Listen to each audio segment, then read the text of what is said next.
Dear student, NEET 2024 का form भरते समय निम्न बातों का ध्यान रखें। ये फॉर्म 9 फरवरी से 9 मार्च के बीच कभी भी भर सकते हो। इसके लिए जनरल कैटेगरी की फीस 1700, ओबीसी एंड ईडब्ल्यूएस के लिए 1600, एससी एसटी पीडब्ल्यूडी और थर्ड जेंडर के लिए 1000 रुपीज है। इस पर GST and other service charges applicable होंगे एज पर रूल। ये एग्जाम 5 मई को आफ्टरनून 2 to 5:20 पर होगा। इस बार एक रिजल्ट का डेट भी डिक्लेयर्ड है और वो रिजल्ट 14 जून 2024 को डिक्लेयर किया जाएगा। ये फॉर्म भरते समय आपकी एज 17 ईयर कंप्लीट होना चाहिए। इट मींस आपका बर्थ 31 दिसंबर 2007 या उससे पहले होना चाहिए और ये सभी कैटेगरी के लिए एप्लीकेबल है। इट मींस आप जब फॉर्म भर रहे हो और जिस सेशन में आप एमबीबीएस कॉलेज में एडमिशन लोगे उस सेशन में 31 दिसंबर तक आपकी एज 17 ईयर कंप्लीट होना चाहिए ऑल कैटेगरी के लिए। फॉर्म भरते समय सारी इंफॉर्मेशन आपके पास पहले से होना चाहिए जिससे आप उन्हें एक बार में ही सही फिल कर सकें, क्योंकि एक बार फॉर्म सबमिट करने के बाद इसमें करेक्शन की पॉसिबिलिटीज नहीं है। आप इस फॉर्म में कोई गलत इंफॉर्मेशन दे देंगे तो आपका फॉर्म निरस्त हो जाएगा, आप उसको करेक्ट नहीं कर पाएंगे। इसलिए पहले सारी इंफॉर्मेशन कलेक्ट करके ही फॉर्म भरें।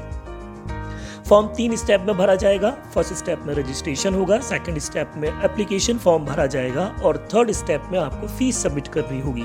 रजिस्ट्रेशन के बाद आप फॉर्म भरेंगे और फॉर्म भरते समय मतलब एप्लीकेशन फॉर्म भरेंगे जिससे आपका एप्लीकेशन नंबर जनरेट होगा, पासवर्ड जनरेट होगा और उसका उपयोग करते हुए ही आप फीस सबमिट कर पाएंगे और फर्दर कम्युनिकेशन के लिए एप्लीकेशन नंबर काफ़ी काम आएगा। फॉर्म भरते समय जो सबसे ज़्यादा बड़ा डाउट होता है वो ये कि हमें कौन सा कोड भरना है। तो ये ध्यान रहे जो बच्चे क्लास 12th में इस वक्त हैं और इस बार 12th के एग्ज़ाम दे रहे हैं उनके लिए कोड 1 ही रहेगा।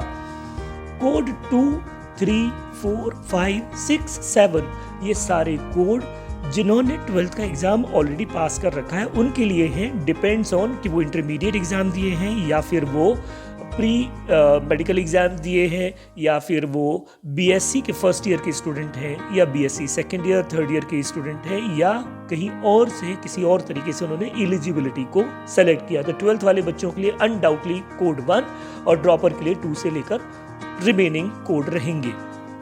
सब्जेक्ट एलिजिबिलिटी का ध्यान रखना है।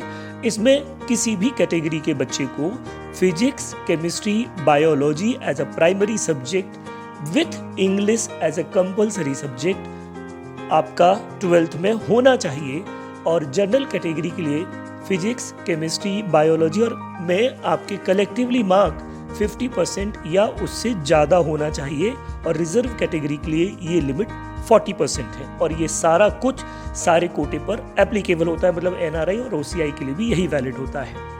इसमें जो नेक्स्ट पॉइंट होता है खासतौर से फोटोज़ के लिए आपको ध्यान रखना पड़ेगा। आपको पासपोर्ट साइज फ़ोटो और एक पोस्ट कार्ड साइज फ़ोटो रखना है जिसका वाइट बैकग्राउंड होना चाहिए। आपके दोनों कान सामने से दिखना चाहिए। यदि आप स्पेक्स लेते हैं तो स्पेक्स लगे हुए होना चाहिए। ये खास तौर से ध्यान रहे साइज मेंशन है जैसा कि आपको स्क्रीन पर दिख रहा है। ऐसे ही 8 फोटो पासपोर्ट साइज और एक बड़ा फोटो पोस्ट कार्ड साइज आपको रखना होगा। सिग्नेचर और फिंगरप्रिंट के लिए भी खास तौर से ध्यान रखिएगा।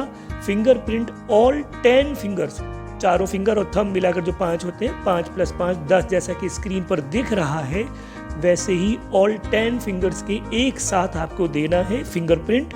और सिग्नेचर भी प्रिस्क्राइब्ड कॉलम में ही करने हैं, वो बाहर नहीं निकालना चाहिए। इन सब बातों का आप ध्यान रखेंगे तो आपका फॉर्म सही भरा जाएगा। और ये स्क्रीन पर कुछ एनटीए के इम्पोर्टेंट नंबर्स हैं जो कि आपको किसी अदर कम्युनिकेशन के समय काम आएंगे। Thank you.